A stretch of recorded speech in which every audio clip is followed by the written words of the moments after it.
All right. Hello and welcome to the Bellwether Ritual live stream where we discuss local Lehigh Valley, PA music scene, bands, social media, and more. Today is Sunday, February 20th, and I hope everyone has had a good weekend so far.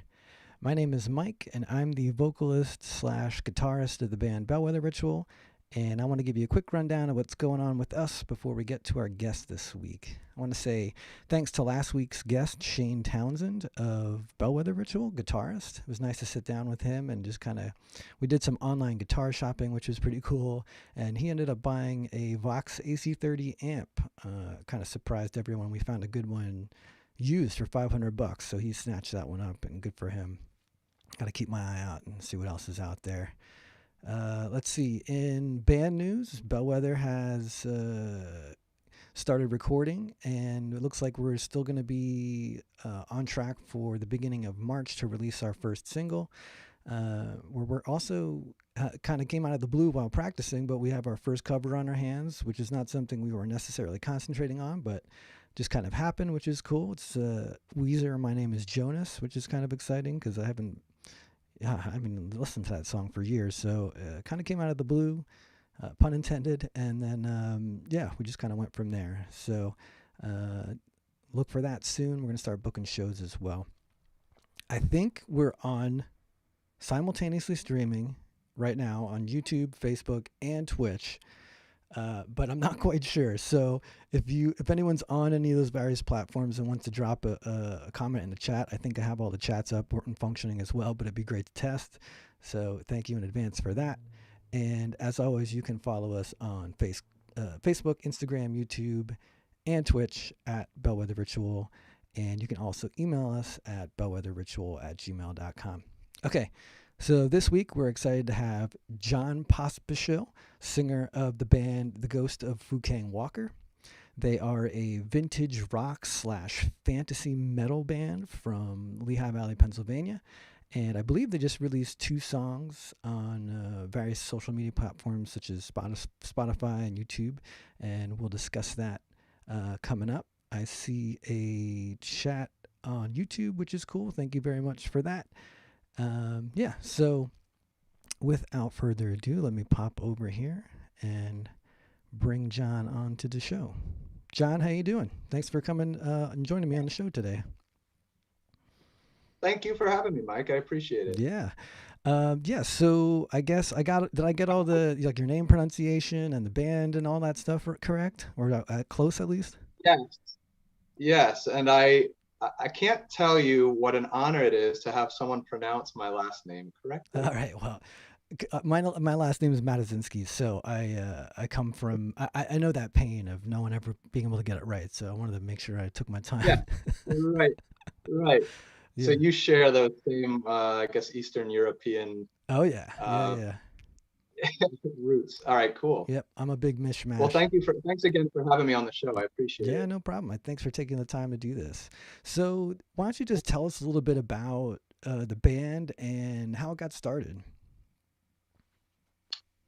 Yeah.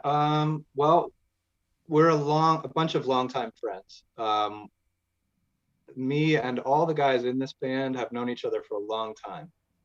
Uh, we started the band right around, I want to say, kind of when COVID started really like exploding. Yeah. Um, and that caused quite a few interruptions and setbacks and things like that. Some minor, some significant. Um, and we just kind of kept kind of pushing through, kept getting together when we could, when everyone was healthy, etc. And I started out playing drums. I'm a longtime drummer, I was gonna ask about that. but Yeah.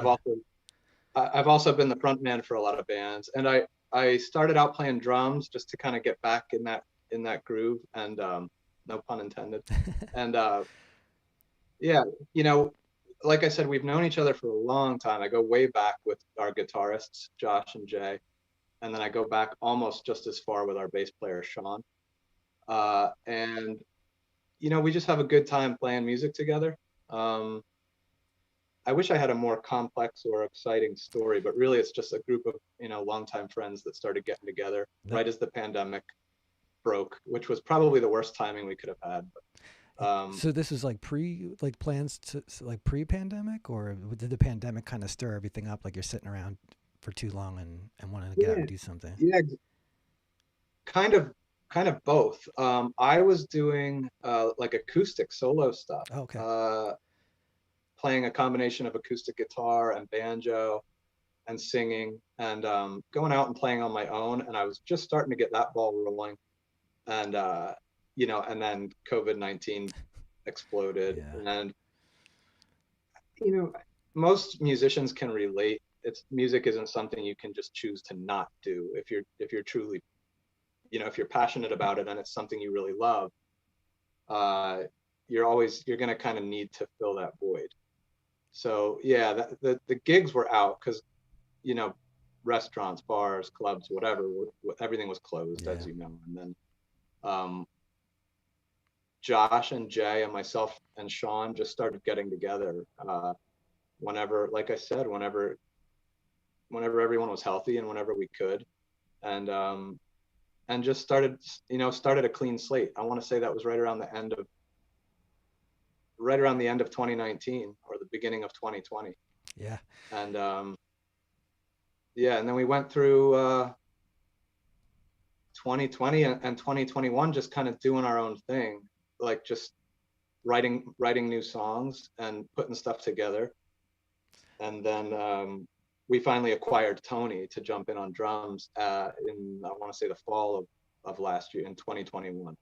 So when you're putting this whole thing together, like it sounds like you said, you're all pretty close friends. So I would assume that your tastes are similar, or did you have some kind of idea what you were going after musically before you put the band together, or the people who are in it kind of determine that the chemistry, the combination. Yeah.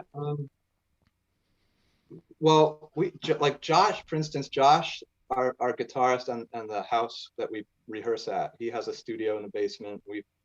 We've done a lot of other projects over there as well, just recording and music, and it's a long history of friendship. And we played in a lot of past bands together as well. Oh yeah, are you from the Lehigh Valley? Like born and Yes, raised? born and raised. Okay, cool. Same here. Yes. What are some of those bands? Because I moved down to Philadelphia in the early 2000s, but I came back around 2010. So I'm just curious to see like the bands that everyone's been through. Oh yeah. So if we go way back, I don't know if I'm showing my age now or how old you are, Mike, but like late 80s, early Oh 90s, yeah, I'm with you. Josh and what's that? I'm with you. So yeah, I want to say late 80s, early 90s, Josh and myself started getting together and putting music together for the first time. And uh,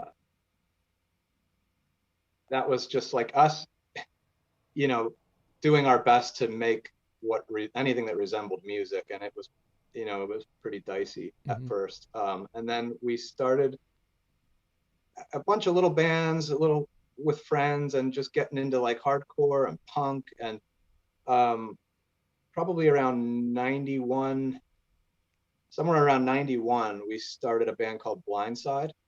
Oh yeah. Um, Okay. I and might. Go ahead. Yeah.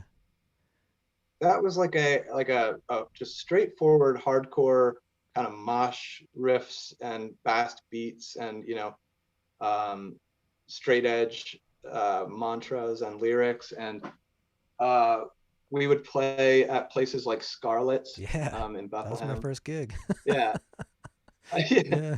All ages shows at Yeah. Yeah. Scarlet's and 4G's Hotel. And we would travel out to we would play at Unisound in Reading, if you're familiar with that Mm. club. Well, I never got out to really They Reading. have Yeah. okay. I mean beyond. Yeah, and so Blindside was kind of the first noteworthy band, or at least the first band that kind of had a footprint and actually put out some material. We actually we were kind of spoiled at a young age. We got hooked up with a little record label called 1124 Records. Oh, cool. Yeah, and that was a guy. he was local and then went to Providence, Rhode Island. But long story short, he put out a couple of records by Blindside, and our notoriety kind of increased, and we had like a nice local fan base, and we would play a lot of shows and book our own shows. And then from that, I went on to a band called Stillwater. We were based out of Kutztown. I was living in Kutztown at the time. My wife went to school there, and I moved out there and lived out there for probably about 7 years. And so those are two of the earliest like hardcore bands, and I was in other bands as well. NASCAR Nazarene, Dragon Green, and then got into some more acoustic and bluegrass type stuff, and I started playing banjo. And was in a band called Fell Swoop, who did a lot of gigs. I think I think I recognize that. Maybe was it? Yeah, we would locally we would play, like Mayfair and Music Fest and things like that. So you used to work for Music Fest. Yeah, that's probably why. Okay, yeah. And so then I went down that path and was doing acoustic and like kind of contemporary bluegrass music. And now it's I've kind of a circle, and is everybody out there hearing an echo, or is it just me? Unfortunately, I think it's just you. Don't worry about that. Yeah. Sometimes it gets weird when it comes through on the other end. Yeah. Yeah, it seems to have resolved now, but yeah. So I kind of came back to I'm loving this band that we're doing right now because it takes me back to kind of what I started out doing. A much heavier vibe. Mm-hmm. I mean, it's like a 180 from bluegrass and Americana and folk music that I have been doing for the last maybe 10 years. Yeah, very cool. Actually, very similar story. Instead of going west, I went south to Philly for about 6 or 7 years and kicked around down there and, had jobs and played in bands and did all that stuff down there. And then came back up to Lehigh Valley. And then, like you, I did a couple projects that were a little like lighter, more maybe like funk oriented. And then kind of came back around to like pretty similar to what you're saying, like grunge was a big thing for me in the 90s and kind of hit at a really impressionable time. So kind of wanted to get back into that kind of stuff and write some songs again. Like you said before, if you're a musician, it never really leaves you. I did take a bit of a break, but the pandemic was like, sitting around, not much to do. Grab that guitar. Yeah, exactly. Well, what I have found so interesting about the pandemic is that I think it just, despite how difficult and how challenging it can be, it sparked so much creativity among so many people, because you can't just take musicians and say, well, just stop what you do. That doesn't work. Like, for most musicians, it just doesn't work like that. You're either going to play on your own, you're going to ignore the pandemic and just go out and play with other people anyway, or you're going to have some kind of new creative idea and get something else started, and whether it's just collaborating digitally and recording, or writing new songs and kind of collaborating. Yep. I want to ask but yeah, that so your question earlier was a really good one, because it really was a combination of, or I should say a culmination of, the pandemic causing me to no longer be on the path that I was on, and other people just kind of on lockdown, and it was just, hey, let's get together and do music some way, shape, or form. Yeah, I do. So we're all in the same boat on that one. Yeah. So was there a band or a song when you were growing up that kind of really made you like turn your head and be like, oh, I want to try that or do that? Or was it an experience or something like that made you get into music? Oh yeah, for sure. When I was a kid, I really still have vivid memories of going up into the attic in the house that I grew up at and listening to my parents' old vinyl. I was blessed because my parents had a big music collection. They were always hoarding records. Prior to me being born, they were doing their own thing. And so specifically Cream, Nice. Disraeli Gears Mm. was a big one for me, and then Grand Funk Railroad as well. Those were two albums where the album, the jacket artwork combined with the music just made some kind of light bulb go off, and I knew it was like, I'm gonna do this because it sparks something in me that I just can't, Yeah. I can't dismiss. I do know. Yeah. So, and I think even to all the the non-musicians out there, you can't not hear bow bow bow bow bow bow bow bow bow bow and not think, oh, that's pretty rad, Yeah. Mm-hmm. So was there? So Yeah. Yeah. sunshine of my life. Yeah. Absolutely. Yeah. Was there something about that in particular that kind of caught your attention, or was it just like the more guitar-driven stuff, like the riffs? Uh, well, yeah, I mean, Ginger Baker, Oh yeah. Jack Bruce, Eric Clapton, uh, it just all caught my attention. I mean, and then like I said, that combined with the album artwork, Isn't it crazy how um, much that influences you? yeah, Yeah. yeah, and it was all, I was young and looking at this, psychedelic, colorful artwork and just thinking to myself, wow, this is really, really cool. It wasn't anything about like, oh, I'm gonna check them out because people I know in college are listening to them or something like that. It was at a very young age. My parents were very, very much kind of rooted in 60s, 70s rock, Mm-hmm. so Yeah. um, anything from kind of, Dylan and the band to Cream and the Doors Oh yeah. and Doors are huge. Yeah. yeah, so that's what really sparked it for me. And then I was also very, very fortunate to inherit a free drum kit when I was a kid from a That distant relative. awesome. That was my next question. So yeah, so my drumming started at a really young age, and it hardly even resembled a drum kit. I mean, it was bad. In hindsight, it was a really, really horrible excuse for a drum set. Well, God But bless your parents too, because that I can um, only imagine. yeah, right.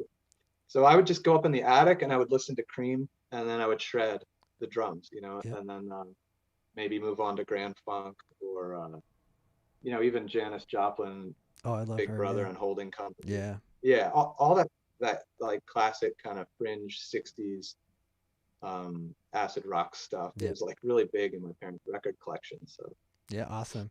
Did you see the Ginger Baker documentary? I did. My wife and I watched Yeah, that. that's pretty wild. Yeah, and it was fascinating. It was, I want to say, a little bit disappointing. I had always heard, Yeah.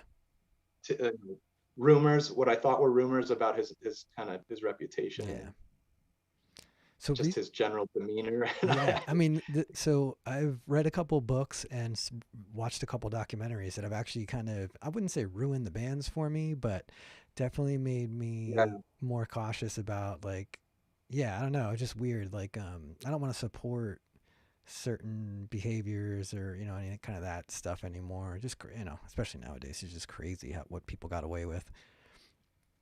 yeah, I hear you. I still, and yet in my heart, I love Ginger Baker. I mean, Yeah, his it's weird. drumming was just, him and Bonham. It doesn't get any more. That's like, if there's a gateway to heavy music, I want to say, as far as a drummer goes, Hmm. it's certainly Ginger Baker and Bonham. Hmm. Oh yeah, for sure. You know, Yeah. Let's see here. Did we touch on this? I think you said you opened for some bands like, or maybe I read this in one of um, your descriptions or something. But you opened for bands like Clutch. yeah. So it's so funny because my wife and we just bought tickets to go see Clutch Oh, cool. in Yeah, I saw they're May. going right back out. Yeah. Yeah, so we're gonna go to the Sherman Theater and check that out with Oh, I the didn't realize they Sword. were there. Yeah, and well, this is just so funny that you bring this up because we were just kind of binge listening to Clutch. downstairs and through dinner and everything else, and trying to kind of get reacquainted with some of their newer material. Nice, yeah. When I say newer, I mean like anything after Elephant Riders. Yeah. Yeah. So, but yeah, really interesting story. So that old straight edge hardcore band that I was in called Blindside. I mentioned that club called Unisound, which was in Reading. Yep. We played a show there with in like '92, maybe '93, but it was before Transnational came out, so it was like they weren't even on the radar for anybody. There was nobody there. You know, they came out and blew everybody away. That's all anyone talked about in school that Monday after we got back, because we were in high school at that time, and we got back to school, and it was like, oh, well, the new band to listen to is Clutch, so yeah, I've been kind of following their music and antics since the early '90s, and it's cool. It's fascinating to see how far they've come. Yeah, and they're still going. I feel like they're like the slow. They're playing the long game. Slow build, and they're still going. Yeah. Mm-hmm. Yes, slow and steady wins the race. That's what they say. Yeah. I wonder if they split all the money. Like even I heard another band that's kind of connected to Clutch, Mastodon. They're still together, all four same members, and one of their things was right off the bat they all agreed to split everything equally. Yeah. So it kind of gives everyone an incentive to put the work in to keep it going. I wonder if that's the same thing with them. Yeah. Yeah, it's cool with my current band, the Ghost of Fu Kang Walker. We have no money to split, so it's kind of nice because that isn't a conflict. Yeah. Same here. Don't worry about that one. Yeah. I'm gonna quick touch. No, but I mean, this current band is really, rooted in just doing what we like.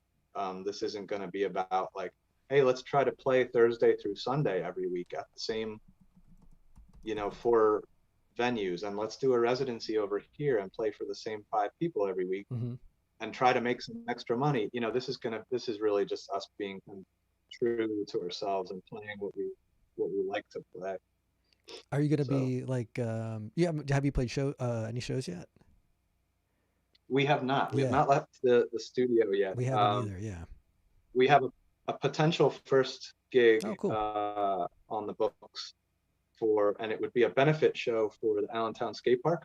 Oh, nice. Oh, that's right. I saw you were a skater. Yeah, that's correct. Cool. Well, I try. I certainly, I grew up in like the 80s explosion of skateboarding. Yeah. And Sean, our bass player, and myself just skated together this morning at Jordan Skate Park. Oh, cool. Yeah. Is that like when it gets a little bit warmer, I hope? Is it going to be at the skate park?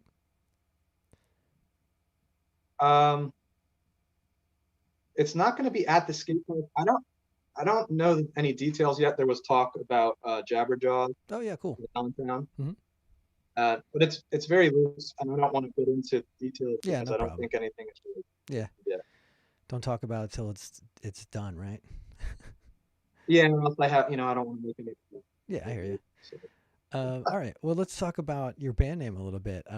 This is something I'm always interested in, and like where these things come from and what the idea is behind them. I've had some in the past that I've loved, pardon me, and some that I haven't really cared for too much or thought was clever and just didn't work out for whatever reason. So yeah, tell me a little bit about your band name and where that came from. Oh man, the band name is so weird. And I wish it had like a cooler story, but honestly, we were hitting one wall after another, like just thinking of random names and then kind of researching it. It's like, no, there's already a band in Finland called that, or there's already this, or no, that sounds too much like this. And so it became the ghost of insert whatever you can think of here. For a long time, we were just bouncing different ideas around. We wanted something that sounded kind of mysterious. The ghost of was established, and then we just, honestly, it's part inside joke and part complete fantasy, but we just made up a name. That's Um, cool. You know what it reminded me of? I'm not sure if you know this movie or not, but I would guess that you would is Big Trouble in Little China. Do you know that one? I'm not familiar. Oh man, you gotta check that one out. It's Kurt Russell and uh, who's the director? John Carpenter. It's a great '80s movie, like action Okay, movie. nice. Yeah, San Francisco Okay. Chinatown, pretty cool. That was the first Yeah. vibe I So I got from think it. we picked a name. It's safe to say that no one else is going to have the name ever. Yeah, So, um, and my wife loves it. I don't know. Most people don't really like our band name, but my wife really liked it. yeah. Who So cares? she's laughing right now, I'm sure, because she doesn't like it. She always thinks, she asks me, what is that all about? Why? So The great thing about those kind of names, though, is you can make up like 8 or 9 different stories, and then people will be like, "No, no, no, no, this yeah, is the real story." Like, "No, no, this is the real story," and they talk about it, and that's yeah, always a good thing. right, right. Yeah, Whisper down the alley and yeah, just yeah, kind of embellish it the next time you yep. do it. Just give it a little spin each time. Before you know it, it comes back to you completely different. Yeah, right, Yeah, right. yep. Well, I'll tell you, I don't think people really forget it. They might forget exactly. It's like 20 syllables long, so they might forget So do you count? Because that's exactly what something it is. that is something I take into consideration. Like, how many syllables is it actually? I was like, no, I don't mean. I just mean like for us. Like I was counting like how many is Bellwether Ritual because it's 2 words, but it's 6 syllables. Like it's just funny that that's a Yeah, concern, you know? yeah. Yeah, Well, we're seven. I just counted. I just for the first time counted that with 2 hands. So we're 7 syllables, yeah, and it yeah. doesn't exactly roll off the tongue. Oh, that's all right. All right. So are you the one reaching out and like putting it together? How does that come about initially? And how do you go from drums to vocals as well? I always found that was an interesting jump. Excuse me. Yeah, yeah, that's a tough. Excuse me, I'm choking.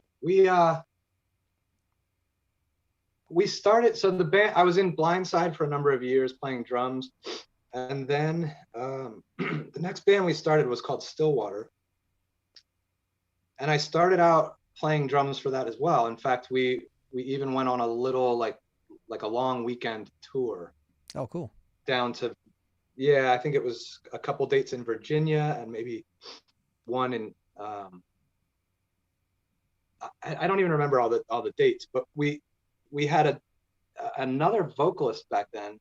If you remember, way back in the day, there was a band called Forthright, Yeah. local, again, another kind of straight edge hardcore band that was like a staple here in the Lehigh Valley. And we acquired the old singer of Forthright. His name's Steve. So he was our vocalist at first. And it went really well. And there was no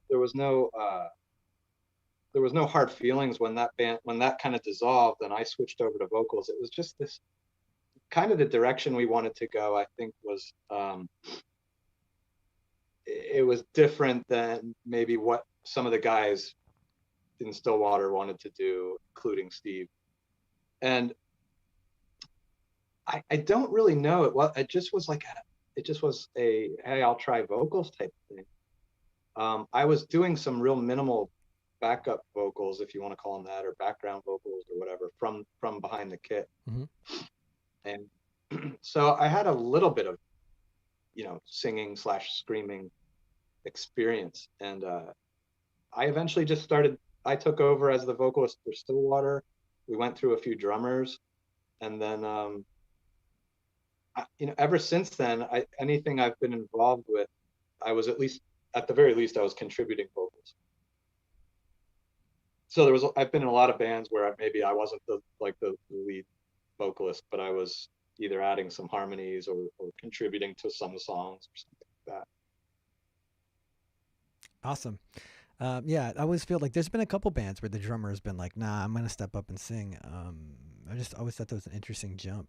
Um, Yeah, I kind of went from drums to vocals to banjo, and then guitar actually came later for me. I did everything wrong. Yeah, You know, most that seems pretty like backwards. the natural progression is usually like guitar, and then maybe someone picks up banjo or mandolin or something. Yeah. Yeah, that's I interesting. learned, I inherited a banjo from my wife's grandfather, Oh, cool. and yeah, and he was just a great person, and he really wanted to see me learn it, so I took lessons Oh, nice. and and learned on this really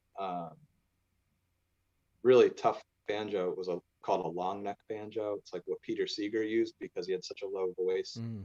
He needed some extra low frets.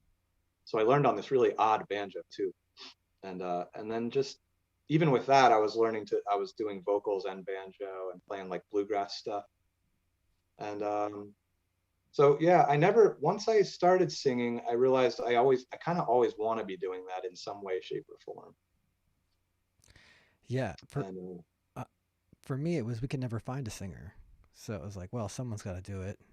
Step up and figure it right, out. right, You, yeah, it was a necessity. yeah, you make yourself more That valuable makes that sense. way too, you know? And everyone Right, you're always more valuable when you can sing as well as play your right, instrument. Yeah. right. I think that happens a lot with bands. You know, Yeah.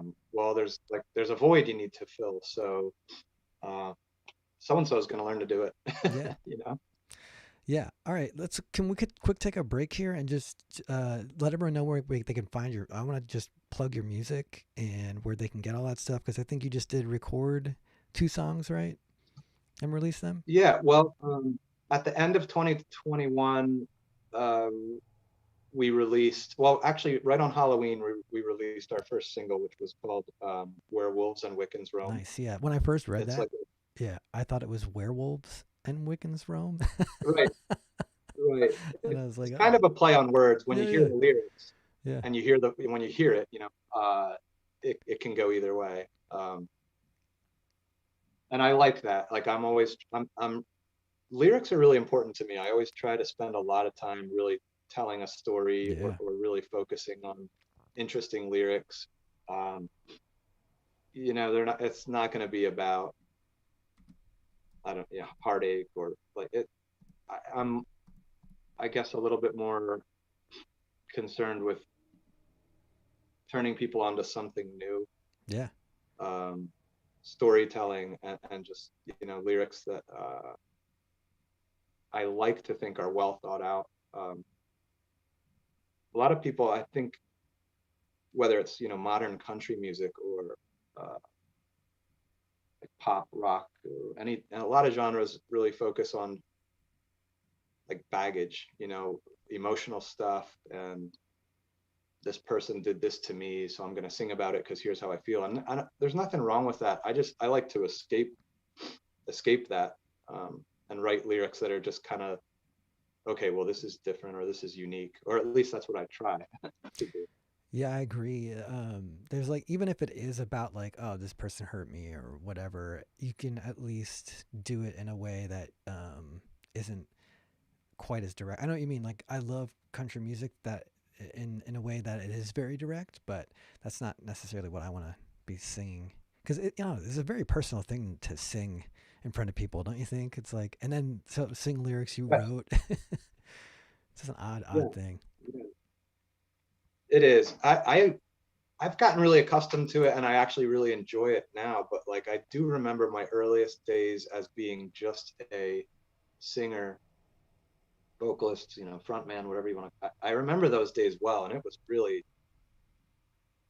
really an awkward hurdle to cross.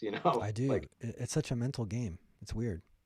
right, behind the drum kit, um, you're kind of you're like insulated and kind of you're hidden, and kind of you feel like you have this barrier of your band and then the stage and people in front of you. Mm. And then I do remember that feeling of switching from drums to vocals to this day, and it was really like it really it took me a lot of gigs to kind of get comfortable with that. And then you come full circle. At least maybe I've been doing it long enough where I don't know if I don't have any secrets or anything, but actually it's like you get to a point where you really enjoy that. Now I feel like if I'm if I'm back behind the kit, I kind of feel like, oh, I'm missing out on something. I'm not I was right just up gonna front say with that. whoever might be Yeah. there. So Yeah. Shit, I was gonna say something there and I forgot. Yeah, it's just weird. I'm not quite at that point yet where I'm comfortable with it, but it's just kind of it's such a personal thing, and you're doing it in front of people like that it could be complete strangers, and trying to like get them involved in this story that you're telling. Exactly yeah, what you're saying. Yeah, it's an odd right. thing. Excuse me. So when it comes to lyrics or songwriting, really, how do songs start with the Ghost of Fu Kang Walker? Is it someone bringing riffs in? Do you have like an idea in your head of where you want it to go? Yeah, it really usually starts with some guitar riffs. Excuse me. It starts with either Josh or Jay, or Josh and Jay and or Sean bouncing some ideas around. Um, it's kind of laborious that way. Mm-hmm. Like I sometimes I know it could be more efficient if someone just said, "Hey, I have this song written. Here it is." It could be as efficient as, "Hey, I'm going to email you guys a new song. I need you guys to learn it." But that takes away from everybody's like creative input. It's This band is more, it's very democratic. It's kind of, hey, I have this fresh idea. I want to share it with you guys because I want to see what you guys might bring to the table and add to it. And then uh, I'm kind of the last piece of the puzzle. I usually let the song kind of flesh itself out, and then I'll write lyrics to that. Um, I mean, one formula we never really use is like lyrics or a melody, like a lyrical melody first, and then write a song to that. yeah, That hasn't ever happened. I don't see it happening. that's a tough one. Um, Yeah, yeah, I think it's always going to be kind of a big creative process, and then I put the lyrics kind of over top of it. Now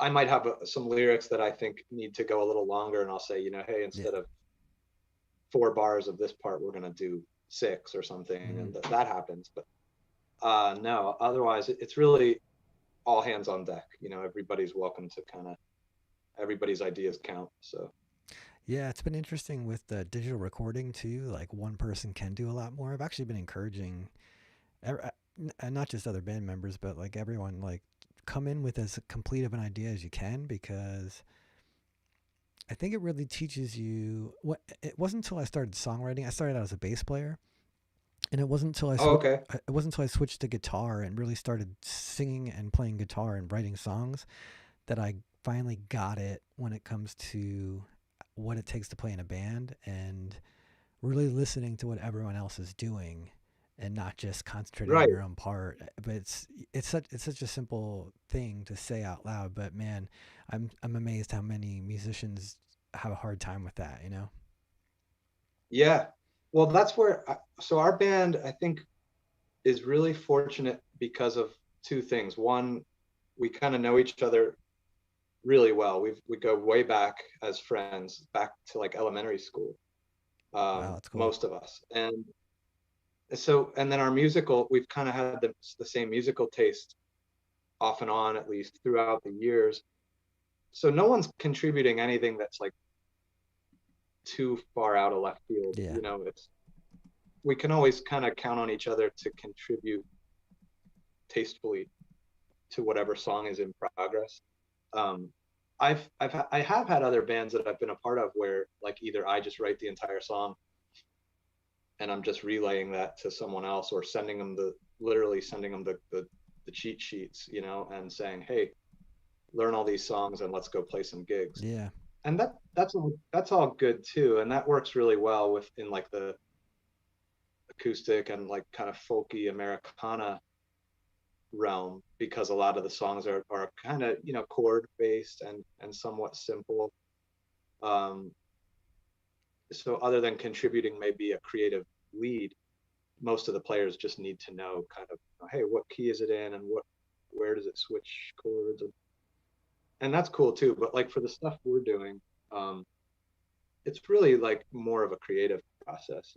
It's going to be slower. You know, we're like 7 or 8 songs deep right now, That's and about where we're at. Yeah. we've been a band Hmm. for a while. But when we acquired Tony Leposki on drums, it was kind of a start over. In other words, I started out with this project playing drums and then Oh, recording okay. the vocals separately. And yeah, so initially it was like, okay, we're just going to be kind of a recording project and see where it goes.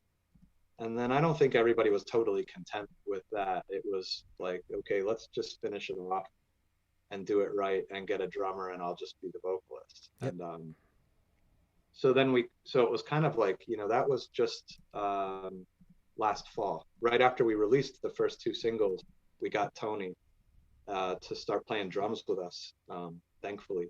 And but it was kind of a start over for us. Where are you recording them? What's that process looking like?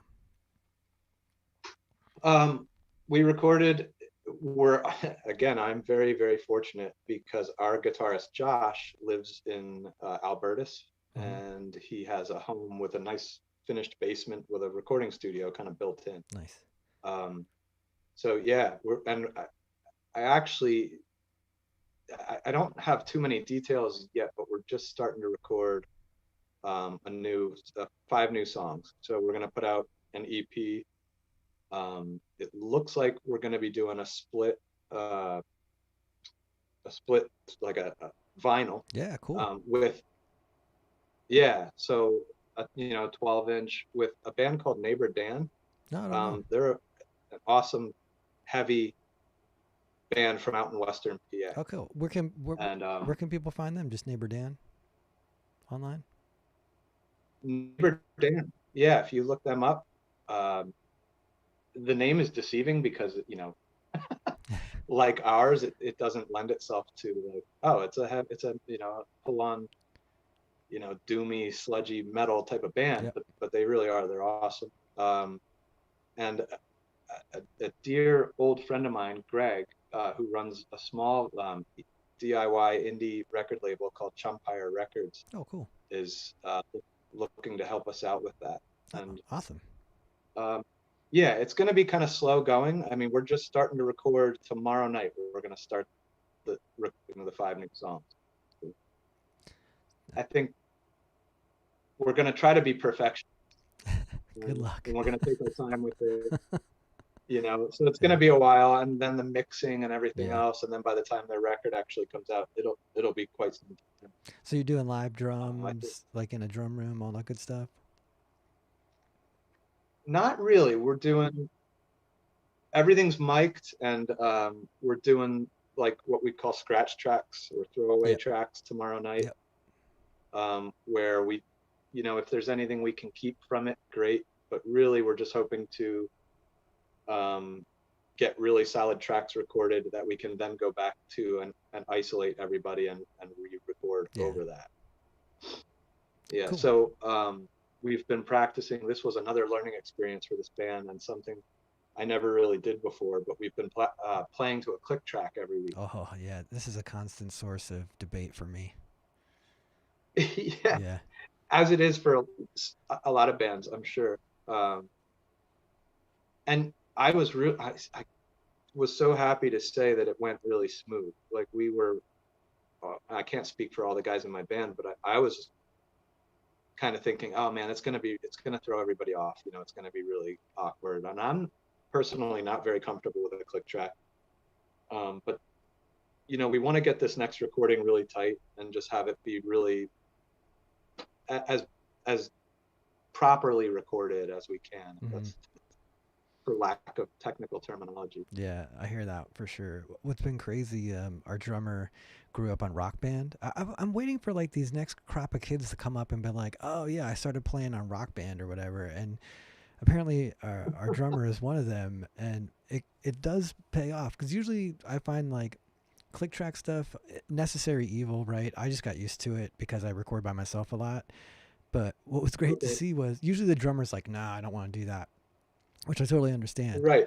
But he came in like, no, I play Rock Band. I'm used to like having, and he's just like one taking it. And I'm like, holy cow, you're like, that really does pay off here. Just thought that was interesting. So you were fortunate too. What's that? Yeah, our drummer, I said you were fortunate too. Yeah. Our drummer was awesome about it. We thought, it's if anything, it's going to throw the drummer off because Hmm. you're talking perfect, robotic tempo. Yeah. Um, and our drummer was really cool about. He literally, I think he texted me or it was in a phone conversation, or he said, "No, I'm looking forward to it. I'm up to the challenge." So it was just like, okay, well then let's give it a go. And I think for the past 2 or 3 rehearsals, we've had a really loud, audible click track playing, and we play to it just to make sure we're kind of spot on. Yeah. Good idea. And Josh, our guitarist who owns the house and the studio, hats off to him because he had already taken all the time to kind of map out the tempos for each song, which is just literally a process of kind of bobbing your head to the song and figuring out what the tempo is. So important though. Um, Hmm. yeah, yeah. So that took a little bit of experimenting. There was a couple songs where it just it didn't feel natural. A click track, I think it can take away a little bit of that like ability to fluctuate with Oh, it definitely tempos, does. Yeah. which you wouldn't want to do that live. But for a recording, I think it's going to be the right way to go.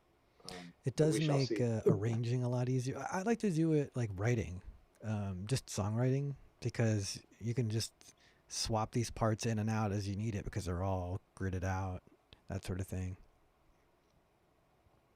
Yeah. See, that's smart. I was never smart enough to. I never really. I don't have any experience until recently with a click track. Yeah. Yeah, like I said, necessary evil. Once you understand all the pluses, it's like, all right, I guess I'll learn how to do that. And you can make it swing and groove too.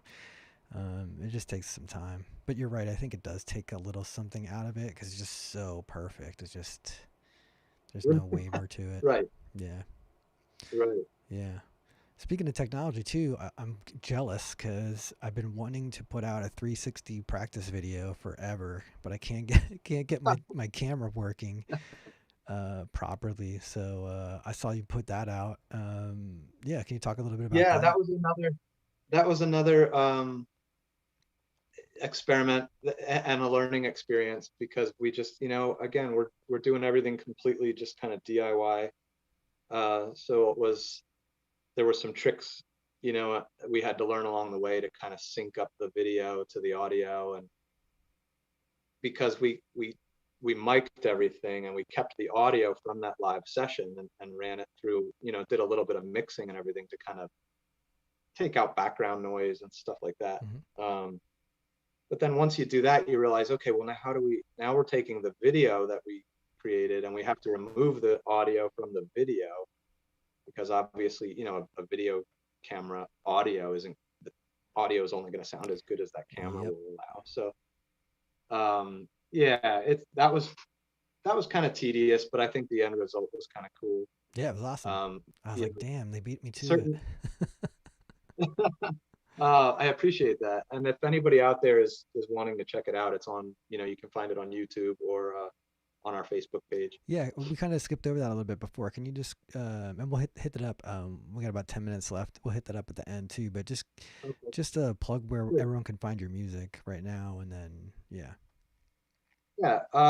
It's really it's well, I say everywhere. It's everywhere where I listen to music. Hmm. That's all that matters. No. It's on Spotify, not maybe the most popular choice right now.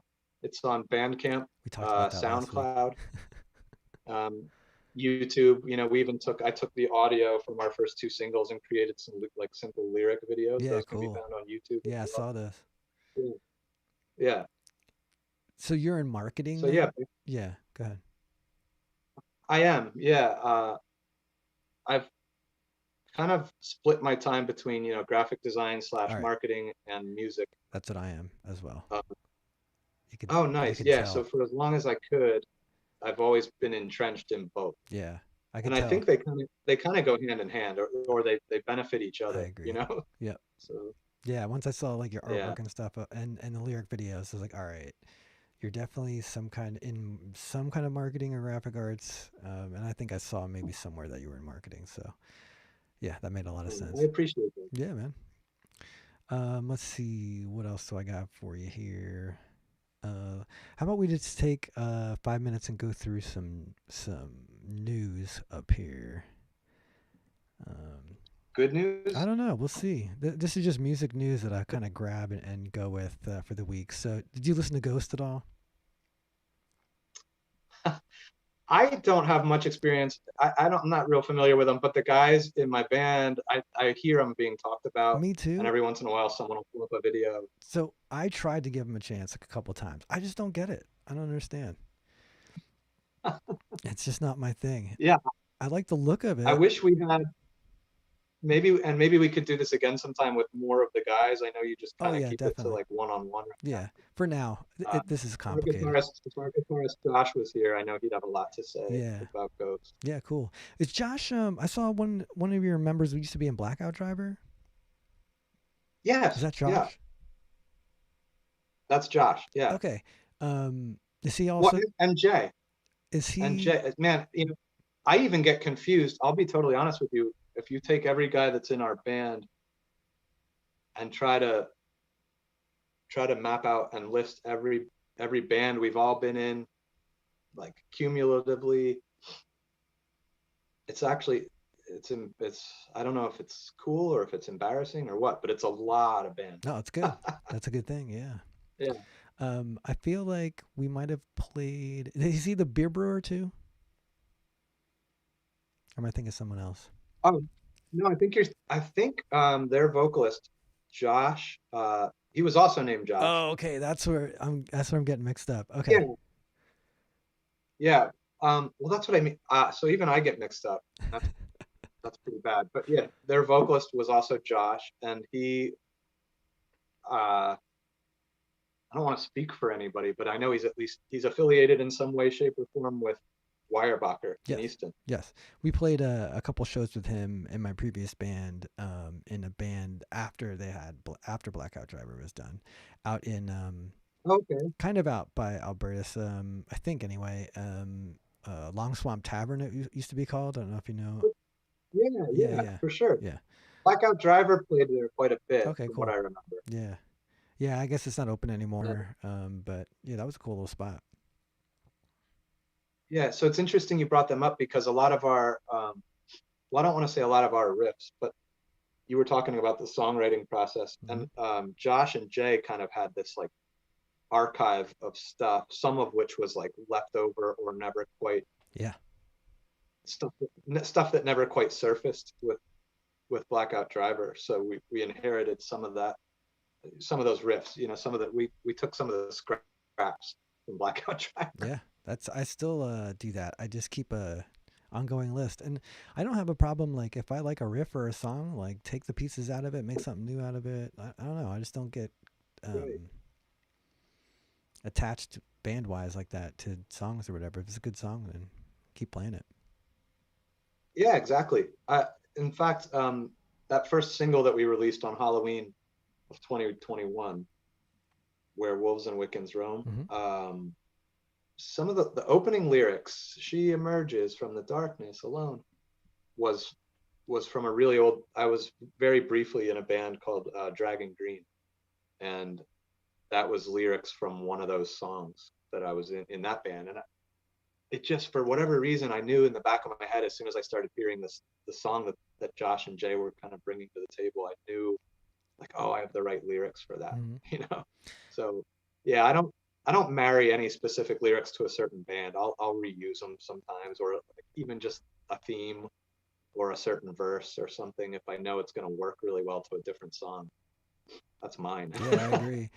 Yeah. That's the other thing I want to ask you about songwriting too. Is so you kind of wait till they kind of put something together, riff wise or song wise, and then are you kind of listening and seeing if something pops into your mind or what it reminds you of as far as like what you're writing about? Do you Yeah, and do you, yeah, for sure. This band is kind of tongue in cheek. Like I'm singing about anything from like wolves and witches and like yeah, dragons and dragon fights and things like that. and I don't want to say it's a joke, but it's like, obviously it's not stuff. It's not my day to day. Are you I saying? go to work every day. Yeah. I'm with family, and I don't slay dragons or do anything that I sing about. But I say. the songs to me, the songs are like perfect for that Yeah. kind of that like vintage back to basics metal. Yeah. You know. Yeah. Yeah. Are you saying dragons Um, aren't real? I would never say that. I think it could tank. I think it could ruin the entire future of our band. Yeah. Yeah. No, Why? they're Yeah. very real. Yeah. Every book you see back here I'm is about that. just reporting on them. That's right. Let everyone know. Yeah. So when you start, I always find it weird when like someone comes in with the new riff, right? Like, all right, check this out. And like, all right, sounds great. And they just want to start playing it, and you have to kind of just jump in and make some kind of noise or do something. Do you feel like you just kind of hit record and then whatever comes out, and then you try to stick words in there later, or is Yeah, I'll do that sometimes. If I hear like a melody that I know will work, I'll just like speak in tongues yeah, yeah, over the over the riffs. And they don't know. The guys are so concentrated or focused on yeah, getting the new song right and getting through it, that I can kind of do whatever as long as it sounds right. right, If it's in key and the melody works, it doesn't really matter what I'm singing at that given moment. yeah, Um, but I'll work like that. It's ridiculous if we were to record it and listen back to it, it would be comical. But I mean, that's how I establish just a general melody, or just sometimes, like I said, every once in a while I'll have some lyrics from a previous attempt of a song or something that will happen to fit just perfectly. But usually I'm starting from scratch. I sometimes I'll do the word vomit thing too, and actually go back and listen to it. And while it might not sound like anything in particular, it kind of sounds close enough to something that'll trigger a sentence in my mind, and I'm like, all right, well, then that's the lyric. Let's Yeah, put it in exactly. there. Yeah, Right. And then and then you have that sentence, and then you kind of know, like, okay, well, the theme of this song is gonna. Okay, so how do I build off of that? yeah, yeah. So I saw one of your Facebook posts. We were going to talk about aliens and dragons. We got dragons. Are there any like? Do you have like things like that you kind of keep in your back pocket as like when songs come up that you could be like, oh, this would make a great song? Yeah, for sure. I mean, that was like Out of Body Experience was written about um, a book I read by Timothy Oh, Leary. I thought you said you had one. I did. Oh, Well, did you really? you're gonna dismiss me as crazy right No, no, away, but no, no. I'm really into this stuff. So yeah. there was a book by Timothy Leary called Design for Dying, Hmm. and that book devoted an entire few chapters, a couple or few chapters, to how to kind of set your room up properly, how to get relaxed enough and kind of go into a state of meditation that's so deep that you kind of escape yourself, if you will. Um, no, I didn't like float around the neighborhood or do anything, Yeah. but I wrote but the lyrics were rooted in my experience with trying to have out of body experiences as a young, you know, as a young, naive human living in Kutztown and reading Timothy Leary. Um, but I'm big into Roswell, and just it makes for great lyrics. Yep. Oftentimes I'll read a book just because I know, like, okay, if nothing else, I'm gonna get like some really cool lyrics out of this. You know, Yeah. If you're into Leary, do you know Terrence McKenna at all? Or I know the name, and I can, he's supposed to be the real Timothy Leary. Like he okay, had a lot of science behind his. He was all about hallucinogenic mushrooms in the Amazon, and he wrote a whole bunch of books about it. Like he was a real scientific about it. And then Rick Strassman okay, also about it's called DMT, the spirit molecule, which is a substance, I guess. That anyway, either both of these have very it's bizarre, but they both have are very connected to the alien experience. So like right, there's a lot of like they'll do clinical studies on this stuff, and like people are like, all right, I was visited by aliens and this is what happened and all this kind of stuff. It's just really interesting kind of anecdotal stuff. But to your point, Yeah, would make great lyrics for sure. yeah, any of that kind of subculture stuff. I mean, there was Ken Kesey too, Oh of yeah, course, yeah, yeah, back yeah. in the '60s. Mm-hmm. Um, yeah, if you get a chance to read Design for Dying by Timothy Leary, it's an eye opener Yeah, for sure. very cool. All right, so believe it or not, we are just about at an hour. Why don't we do this? Let's plug all your stuff again and let everyone know where it can find um, your stuff and listen to it. And then we'll have to set another one of these up. Whenever you're ready next, or you have your next thing coming out, or your show, or whatever's going on. Yeah, we'll reach back out and get you back on. Sure. Yeah. Well, again, thank you so much for having me. I appreciate, we appreciate any exposure we can get right now. We're just kind of trying to get the word out about our band. Same here. Um, Yep. yeah. And I hope to see your format kind of grow, and I want to see, I want to see that goal reached. People are coming to you and saying, "Hey, can I be on? Can Yeah. I get on? When can I?" I want to see your calendar get booked. Yeah, that'd be nice. Yeah, So, it's been a weird thing. It's like yeah, not really what I want to be doing. Like I'd rather be playing music, but um, this makes sense, and a lot of people like it. Just I would have never met you, and just it's it's just great. weird all these connections that you end up making this way. So yeah, it's been cool so far. I think it's really cool. I mean, I would love to see more of it. I think this is I mean, even face to face would obviously be even cooler, but Yeah, eventually. Yeah, you know, thank you. I got to give credit to technology where credit is due, and it makes this very easy. yeah, for sure. Um, so yeah, to plug the band, again, the band name is The Ghost of Fu Kang Walker, and music can be found on Spotify, Bandcamp, SoundCloud, um, YouTube, and I think the biggest news of the night is 5 new songs, at least, maybe more, that we start recording tomorrow night. Awesome news. And Do you have like a date that you want to get those out by? You just want to get them recorded. not an official date, not yet, because we just, until we kind of see where we're at with how fast the process Yeah. goes, even, kind of starting tomorrow night, I don't think there's any way to really tell. And then the other thing I would love to plug and tell people to watch out for is the split 12-inch with Neighbor Dan on Chumpire Records. Yeah, that'll be cool.